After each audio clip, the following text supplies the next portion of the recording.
Evening,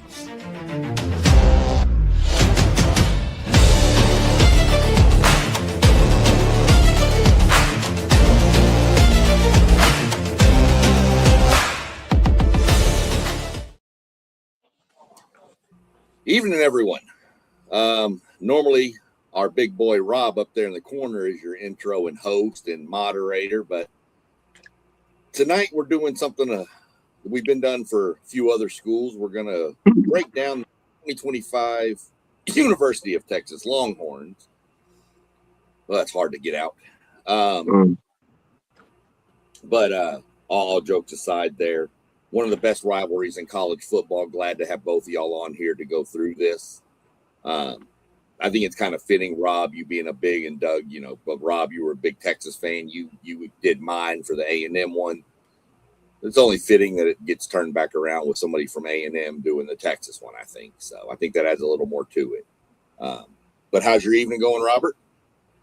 It's going real good, man. I'm staying warm, trying to stay from the outdoors, and I'm doing all right.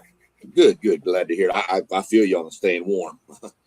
Well, that's why I quit shaving right now. I got to keep some warmth on this face. I ain't got much hair up here, so I got to keep it here. Doug down there in the balmy, probably 70 degrees down there or something in Houston, probably sweating, people putting on 2 layers, deodorant, keeping it rolling. It's like California weather, little real chilly in the morning, chilly in the shade, a little warm in the sunshine, But yeah, we're like, it's going to be a little bit colder tomorrow though, like maybe it might hit 29 or something like that. And woo, heaven forbid, creep back up to 54, Yeah, I think we're supposed to start off at -7 tomorrow morning. That's insane, man. And that's actually the warmest of the next 2 days. Saturday's supposed to be worse. So I don't know how y'all do it. I stay inside in lots of layers. Well, the snow is pretty though, man. But okay. Yeah, the snow's pretty. So just one of those things we got to deal with when you live up here in these northern states, but we'll survive and get through. I'd much rather have the snow than all the ice and stuff that other people got. Right.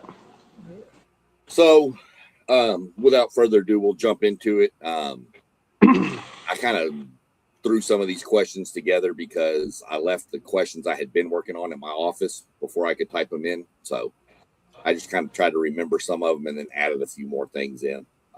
Then we can add some more in as we go if they pop up. But first off, we'll jump out and we'll let Rob hit this one first. I'll alternate back and forth with who goes first. Sarkisian's been there 5 years. Based on where the program was before that, how do you feel the program is faring under Sarkisian's leadership? I feel like the program is going in the right direction. I mean, Steve Sarkisian has proven to be one of those head coaches that understands what the college game needs. He understands what kind of coaching staff that he wants to have in order to be successful. And he's been willing to make the difficult decisions when it comes down to letting coaches go who he felt like may not be having Texas turn in the right direction. And we've seen that this season when they let PK go and a couple of other defensive guys go. I think that Steve Sarkisian is the right man for the job. I think he understands what it takes to be successful in the SEC, and he's done a fabulous job taking Texas from where they were before him to 5-7 to the last year being 9-3, opportunity to make it to the college football playoffs for a 3rd year in a row. That didn't happen, but they still had a really good record at 9-3 with the difficult schedule that they had, especially being on the road for a whole month. Yeah. No, Sean, I think Sarkisian's done a great job, man. I mean, as far as I'm concerned, he can stay there as long as he wants. I don't know how long he wants to be there, but I remember what Texas was before that, with Tom Herman and Charlie Strong. Towards the end of Mac Brown time there, last 4 or 5 years. I mean, it was bad, man. It was real bad. So, but when they hired Steve, I mean, I was like, look, I didn't get it. Okay, this is the guy that was at USC, had a little too much fun, But I believe in second chances, and you know what? He's proven that's he gets it, man. He got that second chance. I really believe he believes it's the best job in college football. And even though I think for some reason, I think he wants to go to NFL for some reason. I don't know why I think that, but I think he's just wired that way. He wants to, keep going, but he wants to win a national championship first. And I think he has he's done that. He's gotten that almost. Well, he hasn't done that, but he's gotten us to a place where we haven't been before. And so now he's done a great job recruiting. Like Rob said, making these difficult decisions with the coaching, changing the DC this year, bringing in Muschamp, man, that's huge to me, man. I mean, that's like ego out the door. Okay, so yeah, I'm with Rob on that. He's done a great job. Stay as long as he wants. To piggyback off that real quick, with Muschamp coming in, I think most people may not know this, but I know the three of us do. Muschamp was there before. Yeah. And he was the supposed coach in waiting under Mac. Am I right? Was that who he was under? Or was he under Herman? He's under Mac. Okay. Yeah. With all the talk last year about Sarkisian in the NFL, and everybody knows that's where he wants to end up eventually. Do you think that's why Muschamp is back, so that the reins to roll over is going to be right to Muschamp next? If you're asking me first, I think at first that's kind of what I was thinking, bringing him back. Because when he was here, man, I mean, he was like, I think Mac was paying him a couple million. I mean, that was a lot for a coordinator back then. Oh, yeah. So, he was coaching, waiting for sure. And then, I can't remember what happened. Did he just get that job in Auburn or something? Or South Carolina. South Carolina. Okay, yeah. So maybe, yeah. So, but yeah, let's say Sark does leave, and I mean Muschamp, he can hold it down for a year or two. I mean, or maybe longer, just depending on what happens till they find the right guy. So it was a good move either way. I think with Muschamp's history as a head coach, he may want to be a head coach again, but I don't think that Texas hired him thinking that maybe once Steve Sarkisian wins the national championship, that he will be their coach in waiting, being Muschamp. I don't know that Texas thinks that he's going to be the head coach of the future once Steve Sarkisian goes. Because I think the record that we've seen him have, he may not be a head coach guy. He may have already proven that that's not his niche. So hopefully he can continue to be a great defensive coordinator at the University of Texas. But I don't think they see him as the coach in waiting, the head coach in waiting.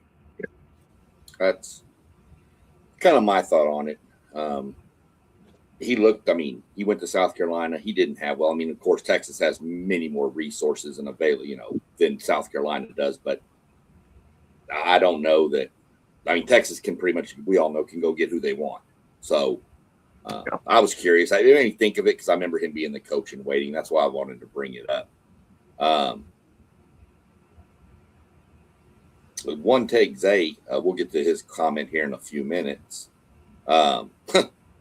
He did pop off with 3 state of Texas boys. How fitting. So, well, and then we got our boy Level Up 10, old Mossberg. He's sitting there. Good evening, homies. So I'm going to jump around real quick on this question because y'all both said something in the question about Sarkisian that kind of piqued my interest on this next question, which is, as soon as I find it, talking about the coaches. So last year there was a lot of stuff brought up, and not just with Texas, but with other programs, about head coaches calling their own plays. Do you think it's time for Sarkisian to turn that over to somebody else? And we'll let Doug hit this one first. I mean, to me, I kind of wish he would sometimes, man. But it's just not going to happen. You know, he's an OC that wants to call. You know, that it's a head coach that wants to call the plays. I mean, is it Venables at Oklahoma? Doesn't he call defense as a head coach? I mean, it's common deal. I mean, you know, when Sark calls the right play, he's a genius. You know, when he does dumb stuff. I mean, you know, you want a new OC. I think an offensive minded guy besides him there might help him out a little bit. That would, you know, I don't know who. Does he even have an offensive guy, assistant coach, in offense? Maybe, probably not. I don't know. So, I don't think it's going to happen, man. So, I like it too, but I don't think it's going to happen. Kendall Briles would be great, but I don't think it's going to happen. I'm going to say absolutely not. I mean, even though there are times and stretches in games where I think Steve Sarkisian does some things that I would be like, dude, you didn't have to call that play. Or sometimes he has these long developing plays where, you know, we know these linemen can't block that long, and he does that stuff that kind of irks the hell out of me. But outside of that, when he gets in his rhythm and he's clicking, bro, you can't ask for a better offensive coordinator to be calling plays. It's not something that he's willing to give up. So if he's not willing to give it up, I'm saying absolutely not. We don't need an offensive coordinator. Let him do what he needs to do. He's been able to juggle them both. We've been able to see success with him doing both, so I'm all good with him continuing to be the head coach and the offensive play caller. Okay. Well, I mean, that's fair. I mean, I don't know about Venables, Doug, but I know Elko calls the defense at A&M. I know he calls the defensive plays. Maybe that's what I was thinking about. It worked out for A&M last year. Their defense got better. So I don't have a problem with the head coach doing it. You saw so many issues last year with other schools where it became a problem. Yeah, I think it could be too much sometimes. That's the thing. Trying to deal with the NIL and the recruiting and the calling plays and game prep, so that was just my kind of angle on it. And when y'all both mentioned he was about hiring coaches and firing coaches, that just kind of led me straight to that one. So, yeah, it's not a surprise that y'all are both fine with it because you're right, Rob. When that offense is going, he's going. There are times where you're like, what are you doing? Yeah. But there's times where everybody in the country is going, wow, this dude's got something going here. So I think he's great with personnel, man. When he got players, he knows how to use them. Like when he had Bijan, he ran the ball. He didn't give a damn. He knew what his bread and butter was, and so that's what I like about him, man. I mean, that's fair. I mean, it's good. So jumping into back up towards the top here, I'm kind of curious. It was a season that didn't go, I don't think, the way a lot of Texas fans thought going into the season. But what would you say was your biggest disappointment watching the whole season, how it unplayed? Not just one player, but just the general. What was your most disappointing aspect of Texas's 2025 season? And we'll hit Rob. I thought the offensive line was going to start off the season much better than what they played. I felt like even though we lost 4 starters the previous season, I thought those guys that were backing them up were guys who have been in the system for 3 or 4 years already. And it was just going to be plug and play. But we got to see that was not the case. So that was probably the biggest thing for me, that the offensive line just really wasn't any good until we finally got that last combination down the stretch of the last 3 or 4 games of the season. We really got to see the offensive line play really, really well. So that was the biggest thing for me. The offensive line just wasn't good at the beginning of the season. Yeah, definitely the offensive line, but I would say the whole offense in general. They were just terrible, really, the first half of the season. It was to a point where even Sark as offensive coordinator he said that the identity of this team was the defense. Or Colin Simmons had to correct him, said no, it's offense, defense, and special teams. He had because they were at that point where they were like, man, we need to get something going here. And the quarterback play, of course, was a little disappointing because of all the hype, the overhype. But then, of course, he started playing better, and his numbers were, comparable to the best in the country. But nobody really wanted to give him credit for it. But so it was just a back and forth with the offense. I think now they're good now. And also, I have to say, I thought the defense would be a little bit better. Honestly, I guess that's why they made a move with the defensive coordinator. But yeah, all in all, man, I think the biggest disappointment to me was definitely the offense and how slow they started, for sure. Starting with the offensive line, like Rob said.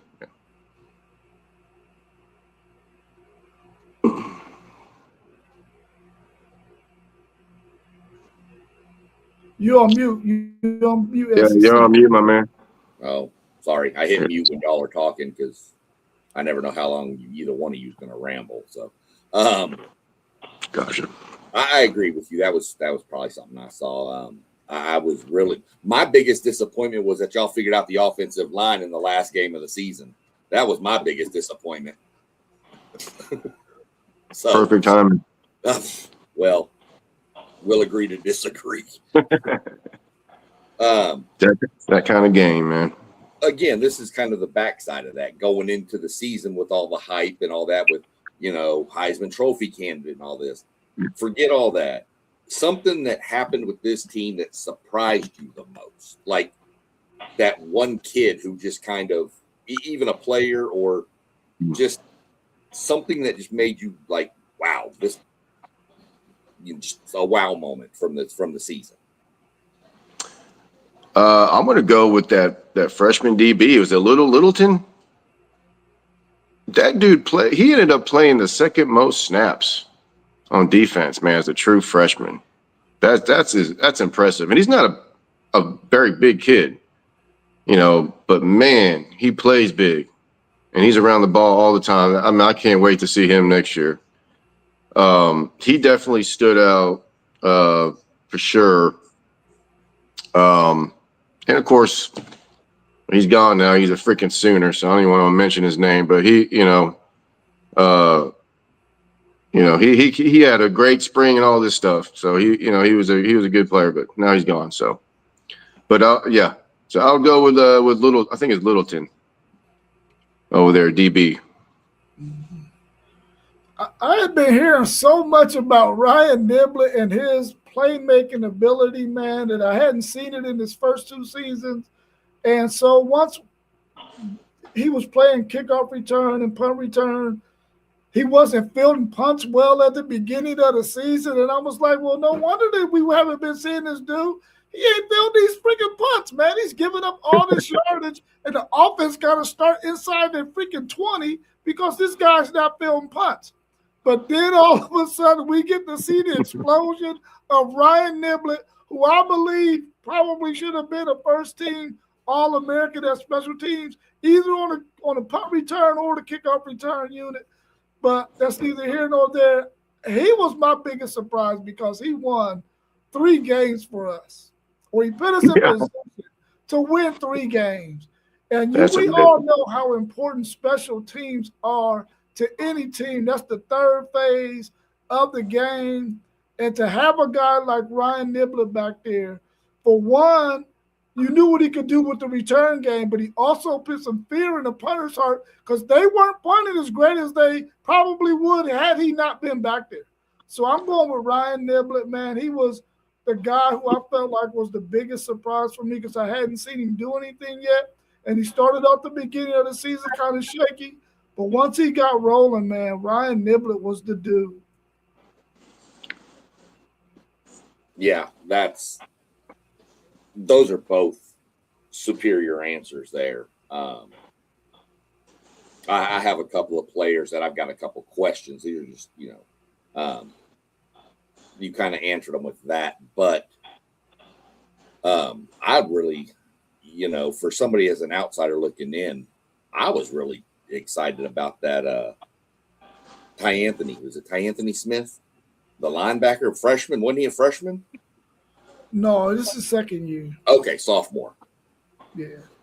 But I mean, he was filling in when Hill was out, and I mean, there was no drop off. So he was really a big surprise to me. How well he filled the role with Anthony Hill. That just meant Anthony Hill meant a lot to that defense. And when he's down and this guy comes in, you don't miss a beat. That says a lot about the kid, his work ethic, and being ready to go when your number's called. So he was probably the most surprising for me. I actually have a fear of that kid coming up this year. I think he's going to be a monster. That's a good one right there. Last year, Rob, you hit on this earlier, so did Doug a little bit. Y'all had serious issues running the ball. And you lost, 3, 4, 5 running backs to the portal? Mm-hmm. I know you got a couple guys coming in for the portal, and I'm not going to look ahead to 2026, but do you think enough was done at the end based on the trouble you had running the ball? Has enough been done to fix that issue? I definitely believe that they have done enough in the portal. They're going to be returning 3 guys who have a lot of starting experience on that offensive line this year. So instead of replacing 4 guys, they're only replacing 2. So that's always a good thing. And I feel like in the portal, they did really, really good with the pickups that they got, especially if they give this young man from, I think it might be Western Michigan or Eastern Michigan, if he gets awarded is another year of eligibility, that will really help Texas out a whole lot. A guy who has a whole lot of playing experience, over 1,000 snaps. So I'm looking forward to Texas offensive line being really, really good this season.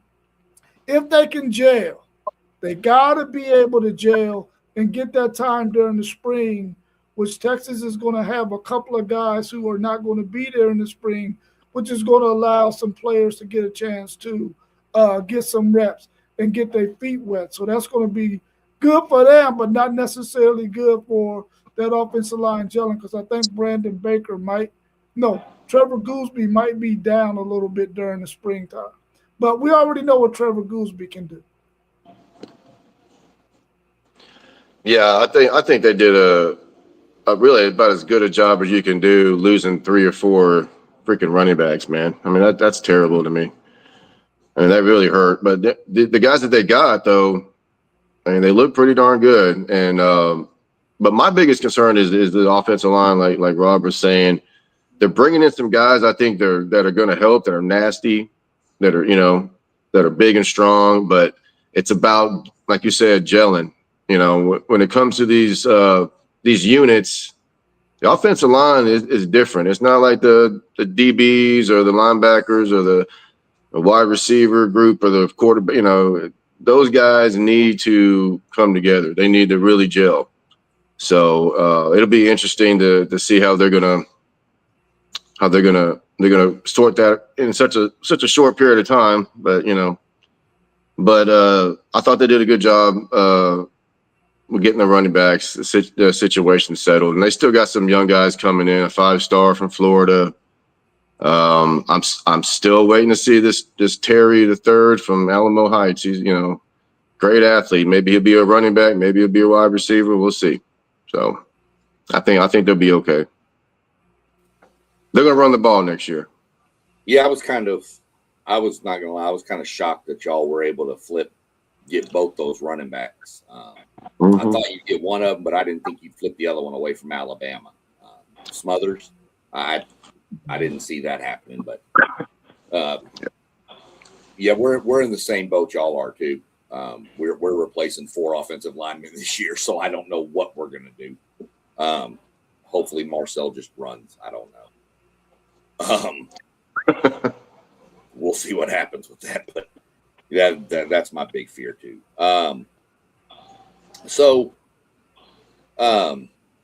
this is kind of a double-edged, but this is more. The last question was mainly based on your running back room, but y'all lost a lot in the portal. A lot of players left.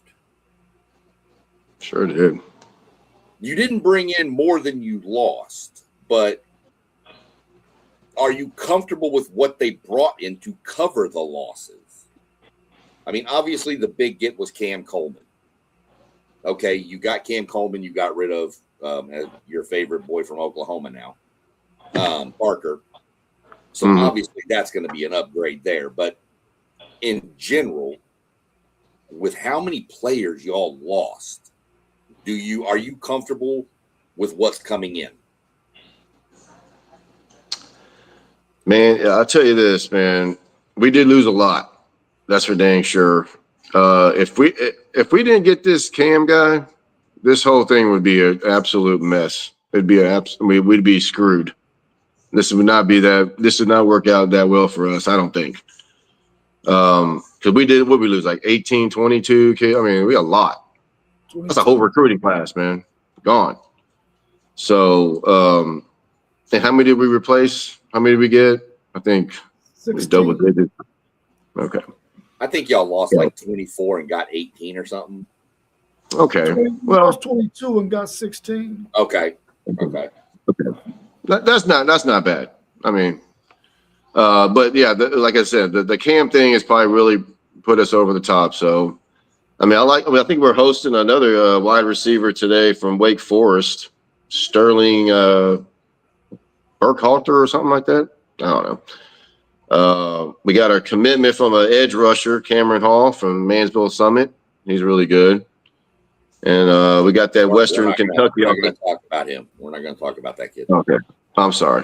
But he must have decommitted or something from somewhere. So we also got an offensive lineman from Western Kentucky. So, hopefully these guys. I think, Rob, you said we got 3 guys returning, right, on the offensive line? Yeah. Okay. So it has to be it'll be a good competition. It'll be a heck of a competition. We'll see how it works out. So. Yeah, I think Texas did an excellent job, man. They knew what they needed, and they went after guys who they knew could come in and plug and play. Some guys for depth, but for the most part, the areas where they lost a lot of players, they filled all of those voids with somebody who could come in and possibly play right away, especially at that cornerback position when you lose Manny Muhammad and you lose Gilbo. We got a guy that can push in there and start. They're probably going to move Littleton out to the cornerback position and take him away from that star because Muschamp wants a bigger guy there.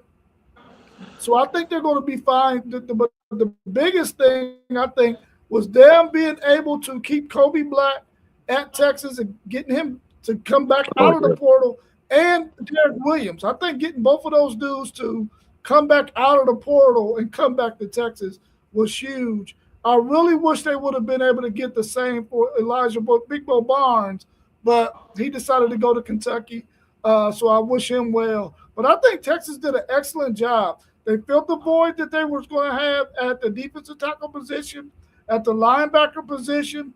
They want to get another edge guy, but they don't really need another edge guy. They got enough bodies there. I feel like they did an excellent job at the wide receiver position, getting the number 1 prospect in the portal. And they did well at the running back position and the offensive line. So all of their spots that needed to be filled, Texas was able to do that. Are they going to get some more insurance policies at some of those positions? Of course. That's what Texas does. So I'm happy with what they've done. Yeah, I have to say, I mean, you're talking about needing another edge rusher, but there's one thing that as a A&M fan or even a Texas, any major school, Ohio State, there's somebody on that roster. I don't even care if that's his position that can play that position. There's a kid that's nasty enough with enough speed and strength to play the edge and just pin his ears and go. It's a hybrid position nowadays. Yeah, I mean, that's what it is. So there's somebody on that roster, if you don't get one, that can do that. Probably about 6 of them. we'll get into some other questions here in a minute. I know our buddy Moss had said he asked this question. It's been 2 straight years preseason with title hopes, number 1 in the polls. Is this a must win the natty year for Texas? Is this natty or bust for Texas?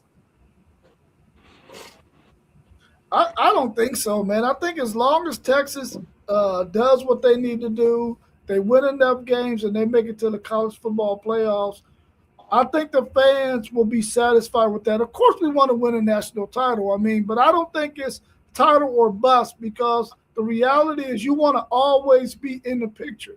And I think Texas, for at least the last 3 seasons, they've been in the picture. So I think that it's not natty or bust. But I know that the fans will really like to see Steve Sarkisian get a natty sooner than later. That's for sure. Before you go, Doug, I didn't think about it before I asked the question and let Rob go. So I'll let Rob finish this. Is it a college football playoff or bust?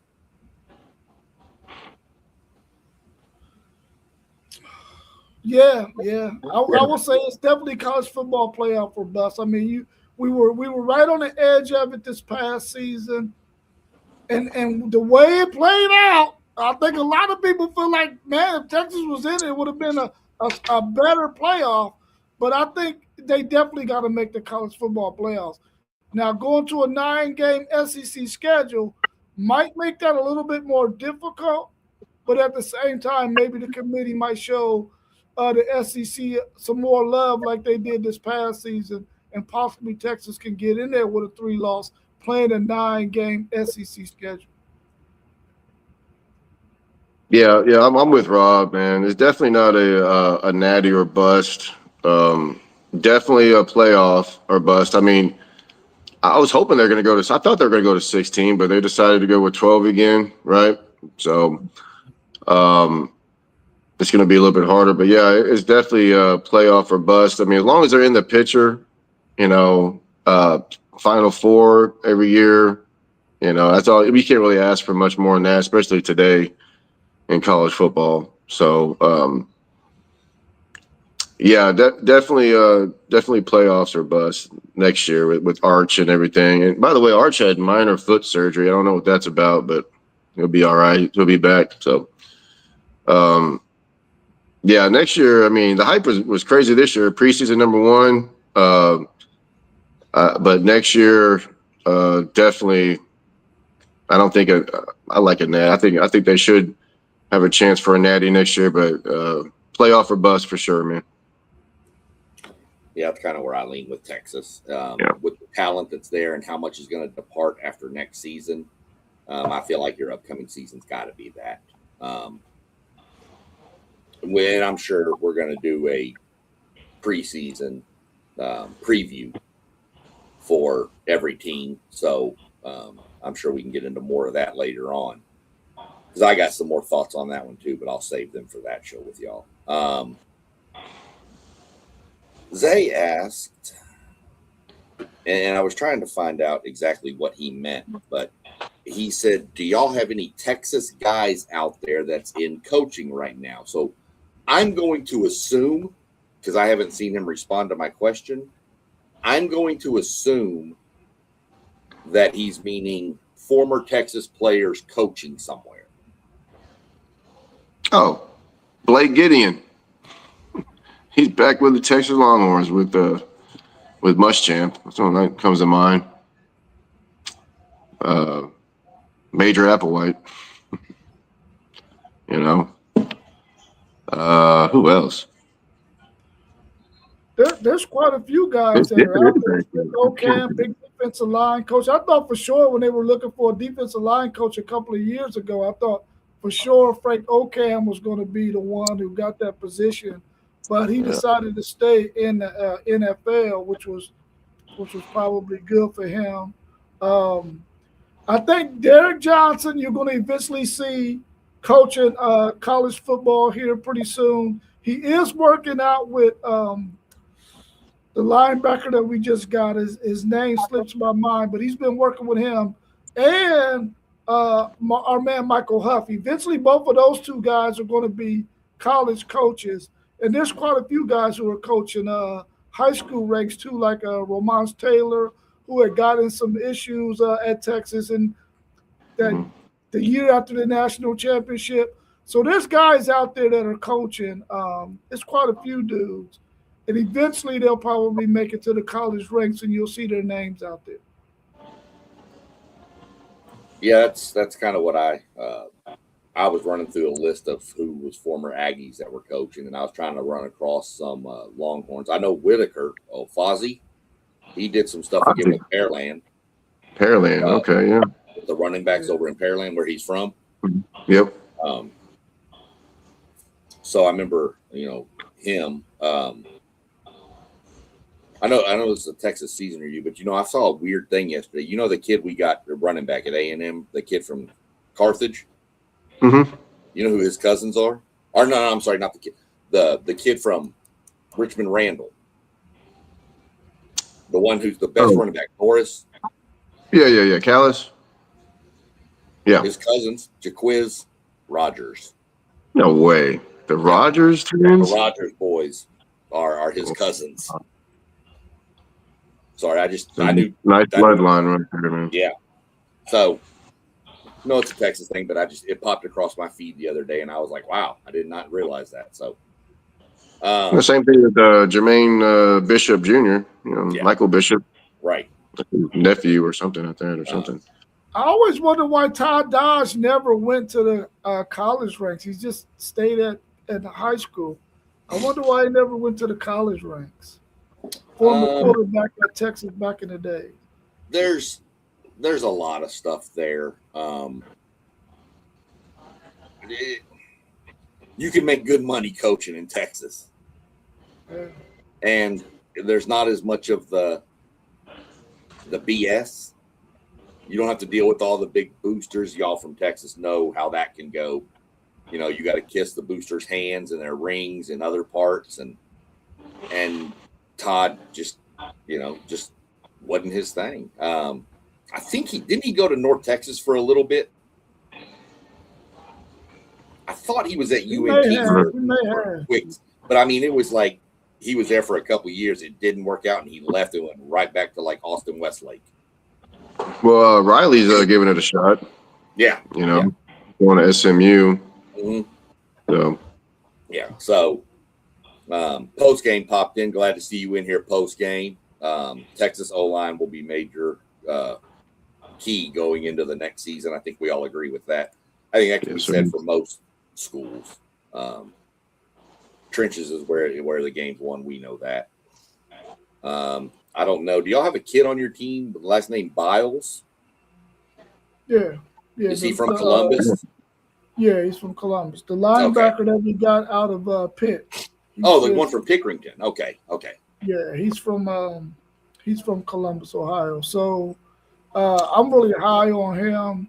I know Fanduzea says he's a little bit slow, but he's a playmaker, and he's a guy who's going to make a whole bunch of tackles. So I think him and Anthony Smith are going to fit well. I know that Muschamp is going to scheme up some schemes for both of them to be on the field at the same time, because that's a lot of athleticism right there at that linebacker position. Neither one of those are downhill guys that's going to come down and thump your skull. But I think they're both good in-space tacklers, though, and they can cover really, really well, too. So if you look at Ty Anthony Smith and the fact that he got 2 interceptions last year, Biles had 3. I think 2 of them he might have returned for pick sixes. So that's going to be a lot of talent at that linebacker position. I really like Biles. You think Tyler Atkinson can see the field next year? Or do you think they're going as a true freshman? He's really probably the only thumper that we got in that linebacker position. That's the name I was looking for. He's working with Derek Johnson right now. Okay, yeah. That's good. He's really the only real thumper that we got on the roster that we know is going to get some playing time. I think he's going to get to see the field. Okay. Cool. So now they changed the redshirt rule, didn't they? To freaking 9 games or something like that? No, they want did that? I don't think no. Okay. That's crazy. That's some like AI generated crap right there. That's BS right there. Good. But I did see that Diego Pavia is trying to get another year somehow. I mean, come on, get out of here. I mean, whatever. Post game, I didn't say it because I thought y'all didn't know.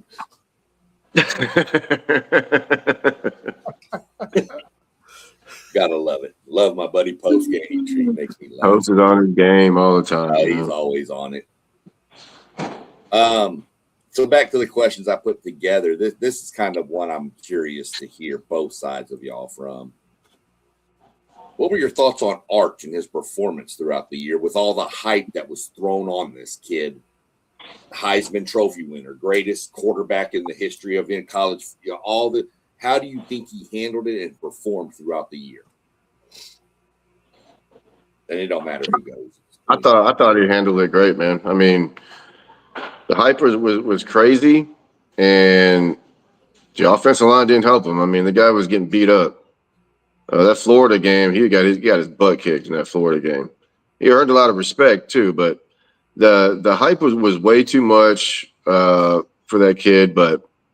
And he started off really slow, but then like I said, he built it back up, and then next thing you know, you look at his stats, and it's the same as everybody else in the country that's any good.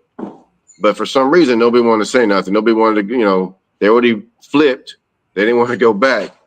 But here we are now, and guess who's the Heisman runner next year? It's going to be Arch Manning. So I think the hype is real. It was just too much. It was just overblown when he didn't really do nothing. I mean, he played a few games, but before that, but didn't really do much. So, but no, I think he handled it great, man. And the kid's tough, man. He runs the ball hard like a running back. Like I can't even describe it. He just runs like a train or something. But no, man. I think he did a great job, and now we know that he is the guy, and he's going to be the guy. So for the least for next year, maybe I don't know. It might be the last year, but yeah, we're good with Arch Manning.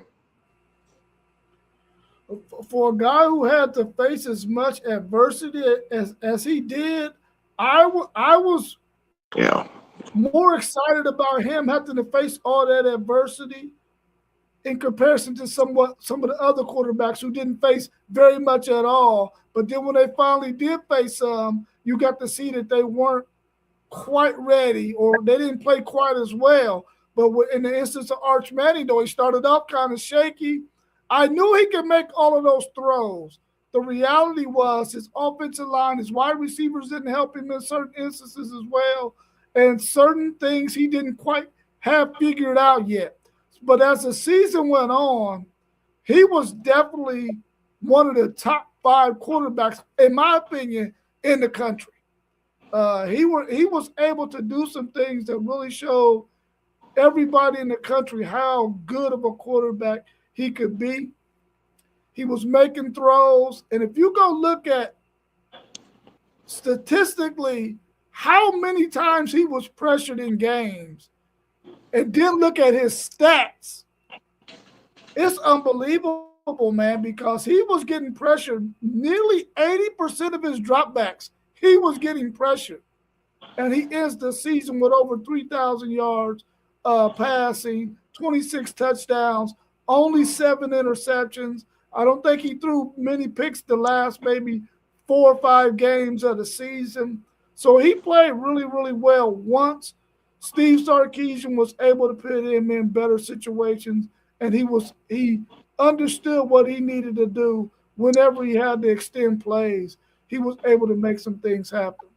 And I'm ecstatic about what he's going to look like next year, especially if the offensive line can do their part and the wide receivers can catch these freaking footballs, because they had a lot of drops last year too.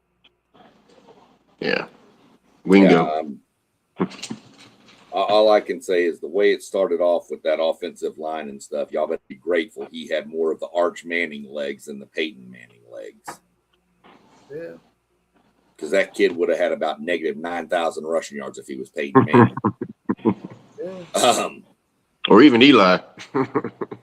Well, Eli was a little better than Peyton at least, but Well, saying much. yeah, it's not. But it's as an outsider, I was kind of impressed with the way he came on at the end. He got more decisive at the end in my mind, where if he didn't see it and didn't like it, he'd just bolt and run. And that kid's a lot faster and a lot quicker than people think he is. Sure. And I'm sure the last name has something to do with thinking he's not athletic. He can just throw it. That's not this Manning. Okay. He's not a dual threat, but he can hurt you enough. So I was pretty impressed with the way he kind of progressed throughout the year. I was kind of pissed off the way he progressed throughout the year too, but that's a whole different subject. He's tough as nails too, bro. He was taking some licks. He is tough as all get out. He earned a lot of respect from taking those licks too, as a quarterback. Because I don't know what really changed. Because like early in the season, like he just seemed like his timing, it was so off, man. Like he was not on time with anything, and it was to the point where I was like, man, where's the backup? You know, where's Trey Owens and this other guy? You know, but man, no, that's a tough kid, man. And he's the man next year for sure. The hype is real this time. The Heisman stuff, it's real. You know, earlier this season, it was all hype. Now it's real. So there's no doubt it's going to be real. It was real last year. It wasn't right for that to be thrown on first year. I mean, a first year starter. I mean, to me, that just wasn't right. That put way too much on that kid's shoulders. And I think he was trying to be a Heisman instead of being a quarterback. Kind of the same thing I felt about Marcel Reed when he started getting some Heisman hype and all that. He kind of started trying to do too much with his arm, and I think it hurt us. So I think the same can be said for Manning. I think the hype got to him, and he was trying to be a Heisman versus being the quarterback.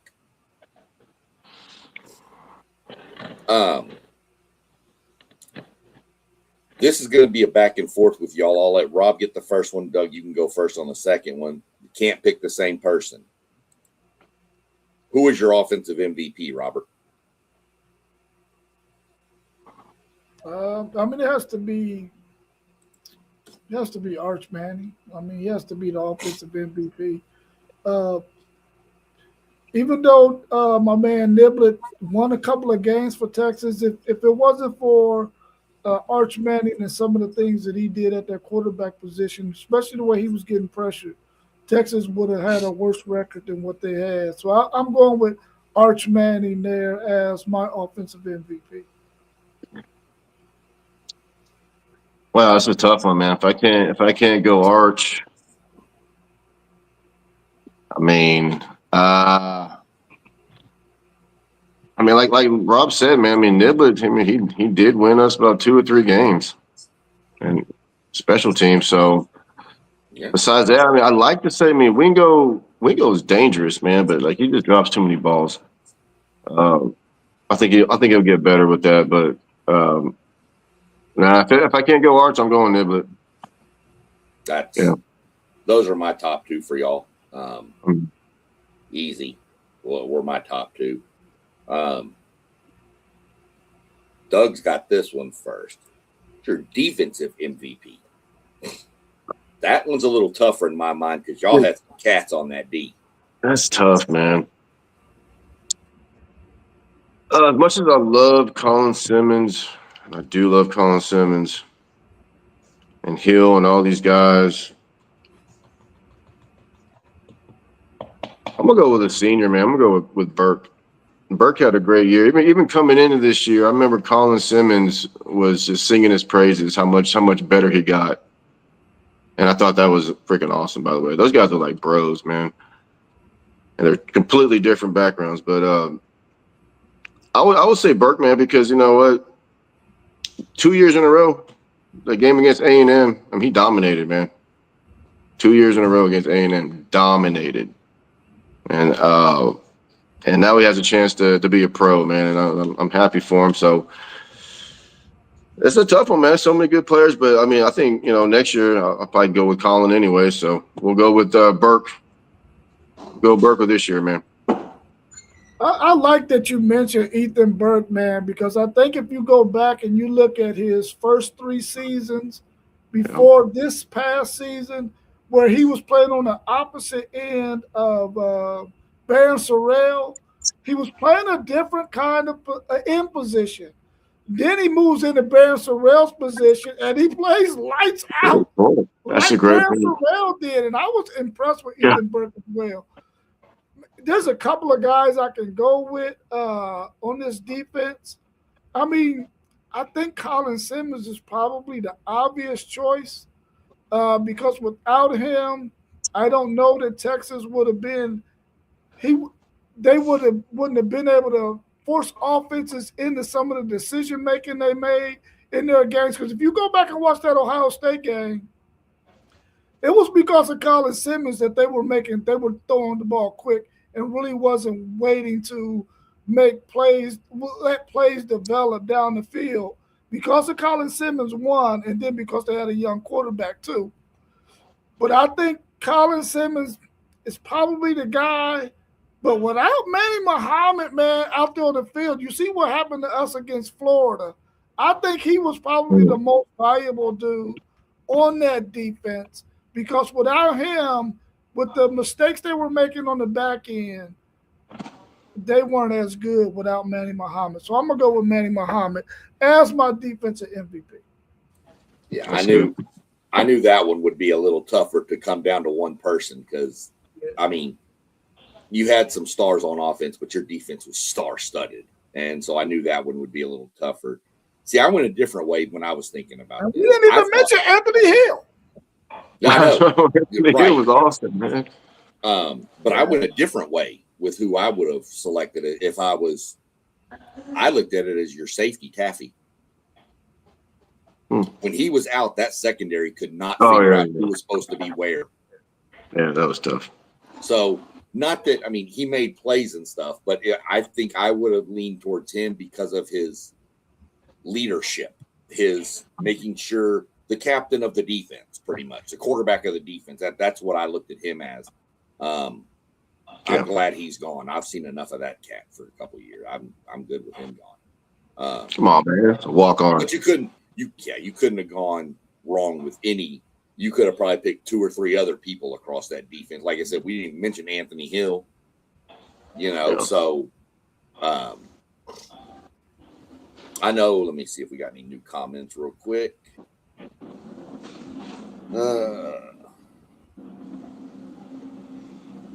We're not gonna. I mean, Boss wants to know season predictions, and will the Hearts have a seat? But that's going to be for our preview show. We'll get into that later in the year. We can hit this one real quick if y'all want. Thoughts on their bowl game and how it looked. I mean, I think we've all kind of mentioned before bowl games are bowl games. With so many opt-outs now, is it really a real assessment of what the team is or isn't? So, but if y'all want to speak on the game against Michigan and how that played out, I think Arch looked really good in that game, though. I'll tell you that. I really just wanted to see if they were going to come out and be physical.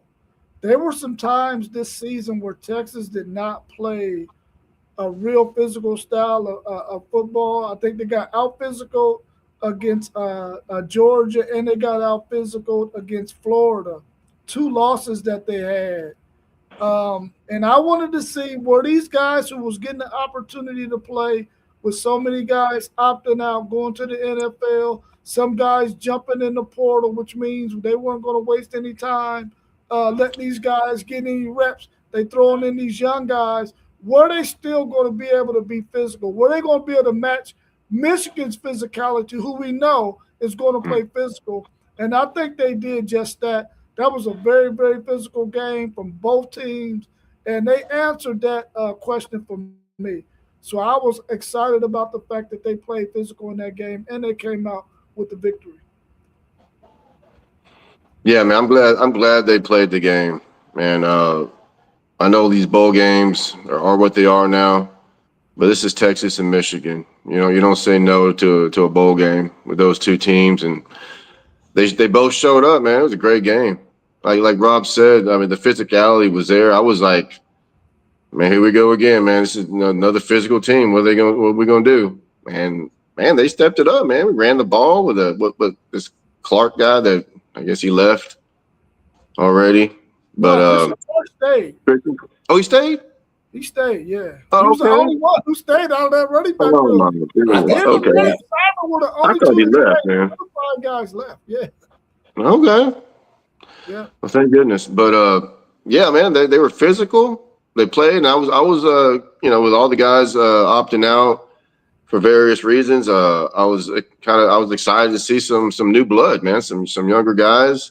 They got to play some guys, and they stepped up, man, against a great team.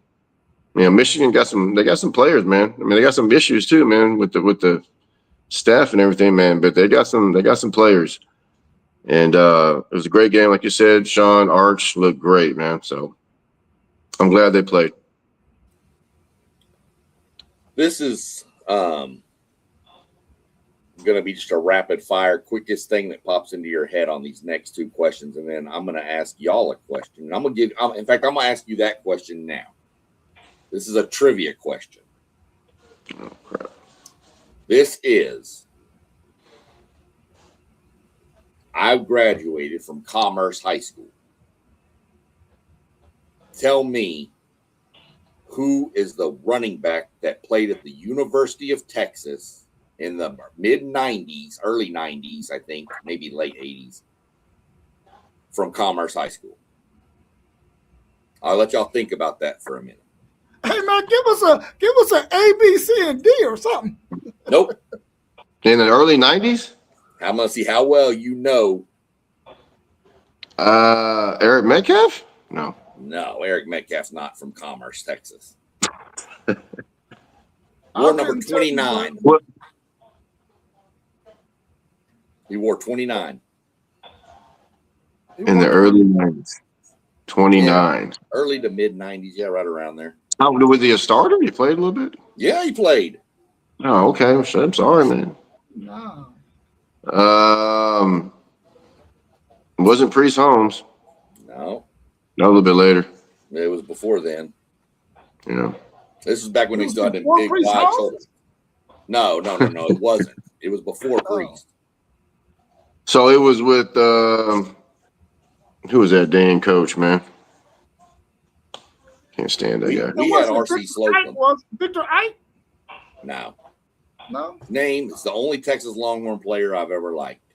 His name was Philip Brown. Oh, Philip Brown. Bill Brown. Early 90s.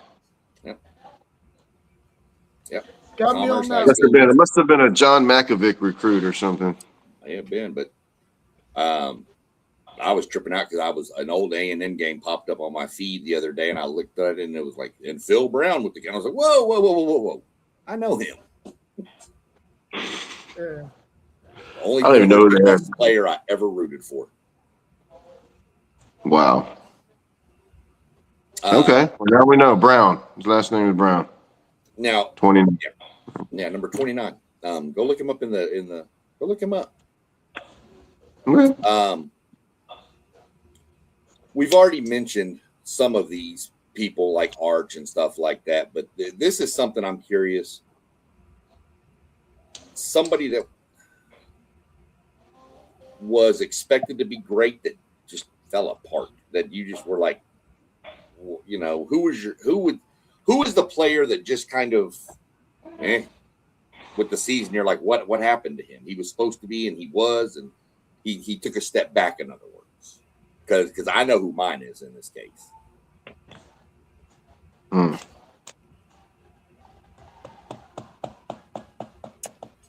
That's a tough one. Man, that's a good question, man. Somebody who underperformed. Not that they didn't have good stats, just somebody that you really thought was going to explode and be this phenomenal and just didn't. I mean, You know what? I didn't think that I thought this was the year DeAndre Moore was going to light it up, man. And I didn't know he was that bad of a route runner. I thought he was a better route runner and could get separation from some guys. If Just I had legs. to pick a guy, and I love DeAndre Moore because he's a guy who's going to stick his nose in there and block like heck whenever we throw those screens. But I expected more out of DeAndre Moore. He had a couple of drops as well. And he just could not get separation from the defensive backs, man, to where I thought he would be able to do. So I would go with DeAndre Moore as the guy who I thought was going to have a better season than what he did, even though he had an outstanding game where he had a trifecta in touchdowns in a game. I think it was either Mississippi State or Vanderbilt, one of those two.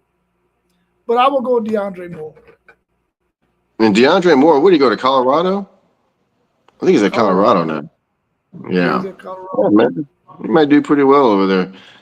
I'm gonna kind of stick with that with the wide receivers, man. And even though this guy had some awesome explosive plays, man, I'm gonna go with Wingo. Just at times, Wingo, man, I don't know what it is. Like he got hands like feet sometimes, and other times he'll make a catch where he'll just barely like the tip of his fingers, man. He'll just snatch it. You know, Arch likes to throw the ball high for some reason. I don't know what the deal is. But Wingo, as good as he is, man, in some moments he just killed me. It's like, man, just catch the ball, because all he has to do is catch the ball. Like honestly, those little swing passes they do to him, if he catches the ball and he gets one block, he's gone. That's how good he is. But I think he's gonna fix that. But I think he's special.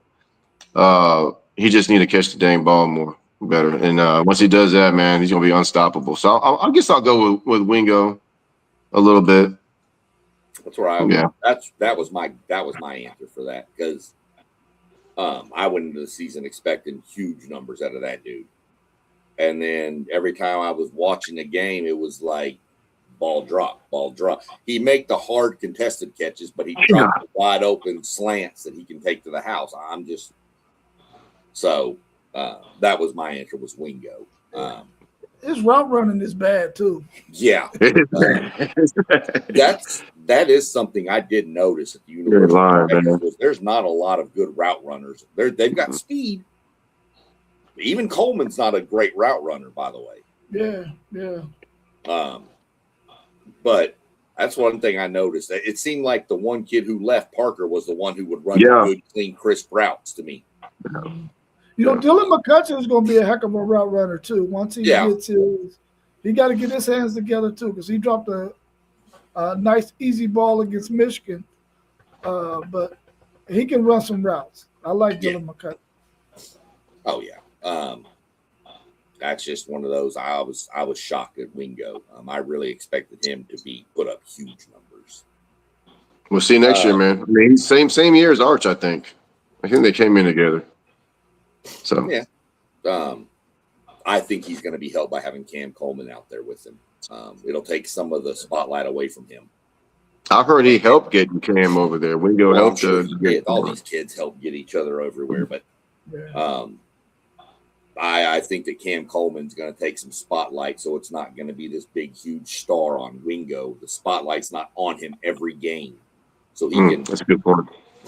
I think that's going to help him a lot. I hope I'm wrong, and maybe he'll still drop passes, at least the last game of the year. But that's here nor there. This one is a little bit tricky. It's kind of the same question, but reversed. We're not picking Arch Manning. We're not, no. And you're not picking Littleton either. Who's a player that burst onto the scene that you were like, okay, this guy's going to be good, but then he was just like, wow, this guy's good. That's a good question, man. I'm going to go defense. Yeah. I'm going to go defensive line. Duncanville, Texas.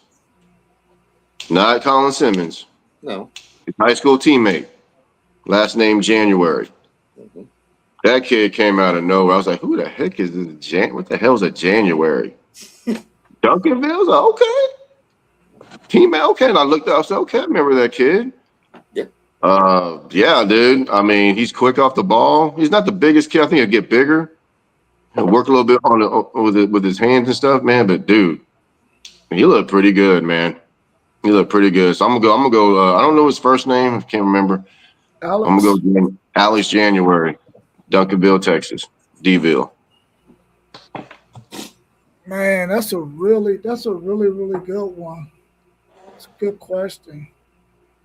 I'm gonna try to find somebody on the offensive side since Doug went on the defensive side, and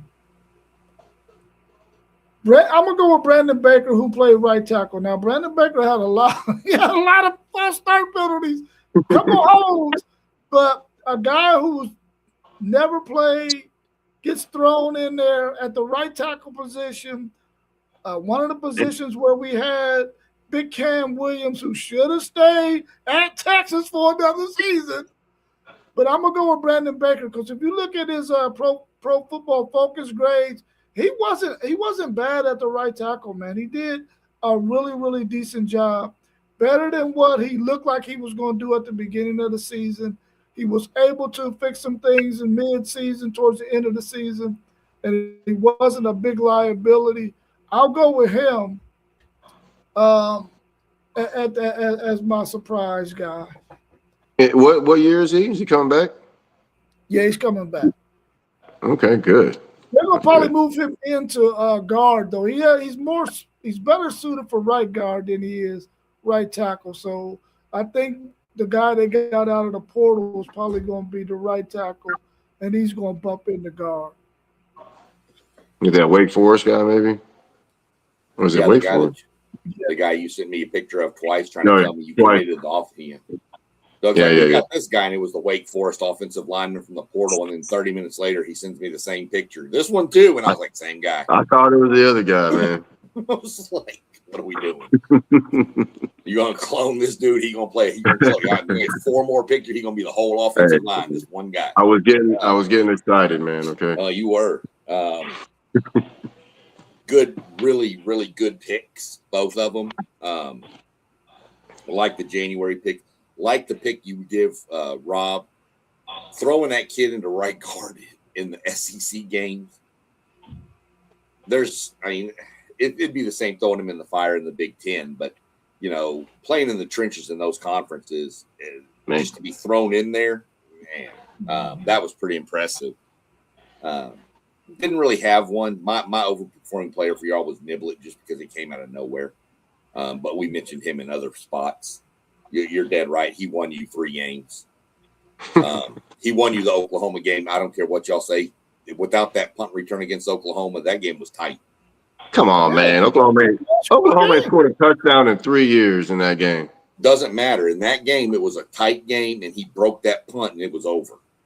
It did. That was a great game. He won you the Kentucky game. Sure did. And I'm sure there's another one I'm missing. Probably Mississippi State. Mississippi State. No chance in hell if he didn't return that punt. That's right, because I was like, why did you even punt the ball to that dude? I never watched it. Yeah, you're right. But those were kind of the guys I thought. I'm a big, Aggie guy. We always joke about hating Longhorns, but I keep up with them to an extent anyway, just because it's Texas and I know I've heard of a lot of the kids through high school football and stuff. So I always keep up with a lot of the local high school products. So yeah, I mean,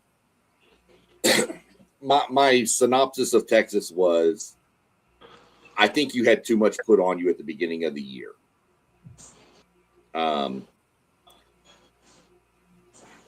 I think 9-3 is about right. Should you have been in the playoffs? Should you have not? We're not going to get into that because I think we all agree, even I agree, you probably should have been in the playoffs, especially over Tulane or James Madison.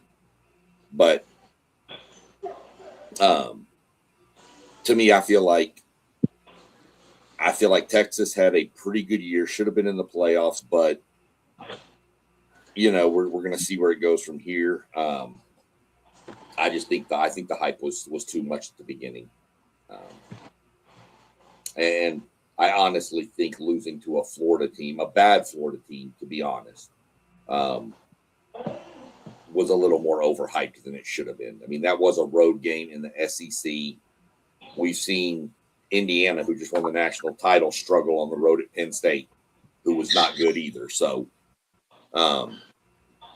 those are just my kind of my overall 30,000-foot view of the program. I think Texas is a good place. I do agree. You better make the college football playoff, or there's going to be a lot of chatter to get Sark out of there. I really honestly think that the boosters would start getting frustrated if they go 2 years in a row with the money they've spent and the talent that's there, that they're going to start chirping a little bit. I mean, they got the defense, they got the coordinator. Yeah. Right. So, going to look forward to the season preview with y'all. I don't know when y'all do those, Rob. I'm sure y'all probably do it closer to August. Yeah. So look forward to getting y'all's thoughts and get a little more. We'll have a lot more depth on it by then. We'll know a little bit more of your too deep look. We'll know a lot more of what we're looking at. So, it was a good breakdown. Good, good answers, good questions, good going back and forth a little bit. So we'll put a wrap on the 2025 Texas Longhorn season. That's still hard to say. Hurts. I got to wash my mouth out. So we'll put a wrap on the season with them and get ready to prep for next year with them. I'm sure it's going to have a lot of fun little talks going back and forth. Hey, man, we still got college basketball, right? Yeah, we got basketball going. I'm liking where my Ags are in that. We got, baseball coming up. I'm waiting to see. I still like that series. Texas and Texas A&M is going to be a great series. We'll get into that some more. We do some softball too, man.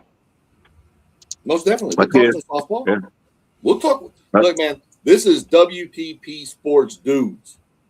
This ain't WTP, we only talk college football, dudes.